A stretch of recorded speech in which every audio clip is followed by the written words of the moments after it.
Alright everybody, get ready to blow your minds with some knowledge. So, I'm out here collecting grass for weights so we can calculate how much forage we have available. And so this is my little hoop, my little square ring, and we're just gonna run a 500-foot transect. We'll just drop 5 of these and collect those areas, and it helps us calculate everything. This is kind of quick and dirty. The biggest thing about these, you gotta randomly throw them. You can't, be biased by just throwing it out there. So we're gonna, I don't know how well this is gonna work, but we're gonna set you up here, and but you see this. So what I'm doing is I got my little baggie, and I like to come in here and I like to use my thumb like this, and I'll just go along here. And most outfits use a scissor, a pair of scissors to shear it. Definitely saves your hands that way. Then they cut, like an inch high or something like that. I've heard them where they cut against the ground. But I've never seen a cow cut in a perfect line. This actually, if a cow was to stop here and graze, because cows, they'll get that old tongue and they'll pull. And so this would be actually a lot closer to what a cow would do. Of course, it's New Mexico, so it's always windy. And you see my little grass falling off here. Well, not all that grass makes it in that cow's mouth. And so that's just kind of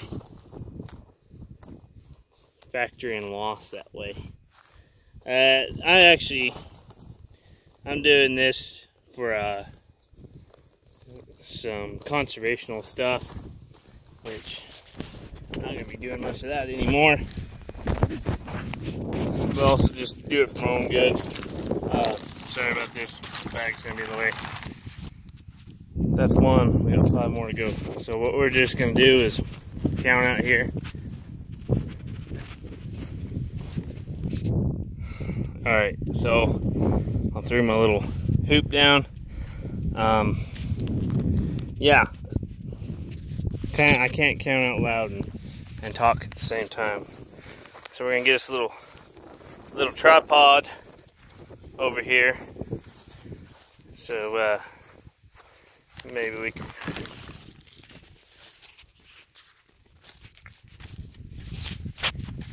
Woo.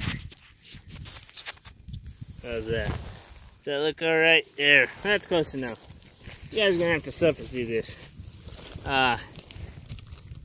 Just cause. So I'll do this in the fall after the grass has stopped, gone dormant, so we can get total year production in the fall. And I'll calculate that out, and I'll see how much grass I have available for one full year. And what that does is that allows me to, see how many cows I can safely put on the range for the following year. And that is,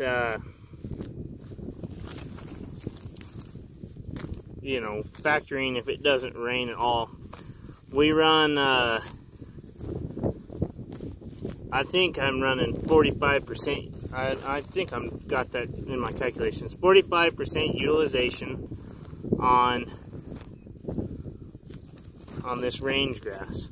So we're leaving 65% of the grass behind.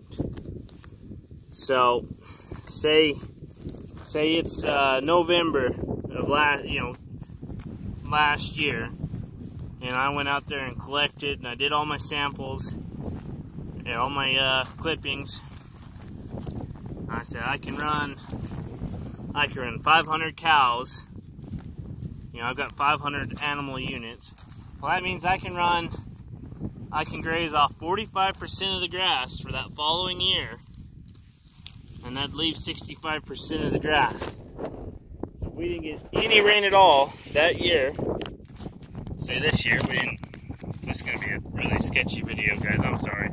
If we didn't get any rain at all this year, which thankfully we have, we could run our cows, we could graze 45% this year, which they're going to graze more than that, and we might get through another year. So 2 years, that would give us a full year, and we'd have about half the grass left on the ranch. I mean, that's taking it down to the dirt. You know, if we had to go another year, we could. Theoretically, probably not. The grass would probably be blown away by then. But it would give us a full year to make that decision on whether to sell our cows or not. So it's kind of a shitty thing, but that's how it is. I should have had my GoPro. Well, we're gonna do another one. I'm gonna stop you and we'll go from there. Alright, so 35 steps from my last deal. I think 32 steps was 100 feet, something like that. Sometimes you just get to counting. So what I do is I don't ever look at this. I just toss it in the air. It actually just bounced and hit me. That's an unbiased throw. And so I'm getting all like rangy on you, and then a lot of you guys aren't gonna like that crap, but so the reason why we don't clip in one spot is you try to pick a key grazing area, key grazing spot in the pastures to run these dills. And this pasture, you need to be running quite a few of them, you know, honestly, to get really precise, but I ain't got that kind of time. So what I did on this pasture, this is all buffalo grass. This is the shortest grass that we have in here. It is. In those terraces, I've got real tall side oats, and up there I got real tall side oats, and then it gets down to the buffalo and blue grama again. This pasture's actually got quite a bit of grass in it. I don't graze it very often. It's my feedlot trap. It's where I bring all my cows in to go up to the pens. So I just picked the shortest spot, and this is where I kind of do it. Most pastures, I'll start, like, if there's an area where there's like some taller grass and some shorter grass, I'll get in those little plant communities like that, and I'll just split them in half, and that way I get kind of an idea based on there. I saw some grass seed earlier, and I don't know if we're gonna be able to see it in this one. If I get the last pasture I was in, I had some buffalo grass that had actually gone to seed, and they're really cool looking little seeds, but I don't see any in this. I'm getting all nerdy on you, but yeah, so this is how tall our damn grass is in a lot of places. So it's kind of hard. It's also really hard because I got a freaking bone spur on the side of my kneecap that are it's something like that, and it sucks dick trying to do this. So let me see if I can't put you up on another pile of cow shit. Yeah, there we go. Oh, you can't even hardly see that. I'm sorry.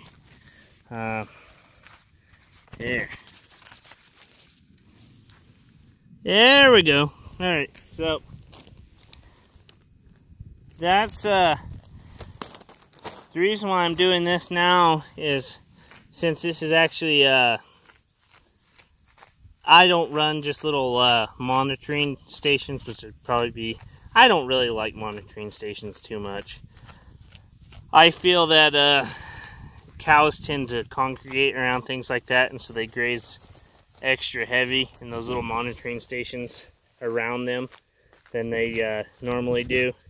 So that's really, you know, because cows get curious. They like to go sit around things. So I just like to just do a free free transect. I run the same places every year, so I can get kind of a trend of the plant community and see if it's changing, if we're getting more invasive species coming in. You know, not really invasive, but unwanted species here as far as the broom snakeweed. It's really been kind of interesting because we got started doing this right after I got out of school, and right as the drought ended, so I got to see a lot of grasses I had never seen before. You know, that they're successional grasses. They're not plant climax community grasses here, but they are on the path to it. And so, you know, after a huge disturbance, you'll see those grasses come in first, and then they get choked out by the primary grasses that we should have. You know, that's all dead stuff from last year. You could theoretically include that, but it's not going to do you any good. Just be cheating yourself. So it's been interesting. It's definitely been interesting. I'll try to get some different grasses or sometime, but I'm gonna get back to this. So if I'll just hold on. All right. So another spot. What I was gonna say, I was just gonna kind of go, but what I was gonna say, I'm losing my damn pins out of my pocket, is, you know, most people in the western U.S. who run cows kind of know what's going on here. But if you guys have any questions about this, I actually enjoy talking about this kind of stuff. I haven't really made any videos on it for the simple fact that you know, I don't know, a lot of people probably got no clue about it, but it's interesting to me. I got my degree in it. I got my degree in range science, range management. So it's always something I find fairly interesting. It's a really, I think, a neat degree, and especially in the western U.S. It you know, back east where you guys get rain all the time, it's not really too much of a place for it there. You know, that could be more, you could be more agronomy based or ecology based there and be fine. But out here in the western U.S. where, you know, all these grasslands evolved and these forests evolved from fire. Oh, there's some seeds. Fire and heavy grazing from buffalo. See, that's a seed there. From buffalo. Then, and we have little rainfall. So you can actually move plant communities pretty drastically based on your grazing patterns. And you know, like this grass community here was developed off of grazing by bison, and they grubbed it to the damn ground. So if you didn't have the bison coming across here, then you had a fire coming across here. And if you don't have something to come across here, then the grass gets choked out and it doesn't do good, doesn't perform good.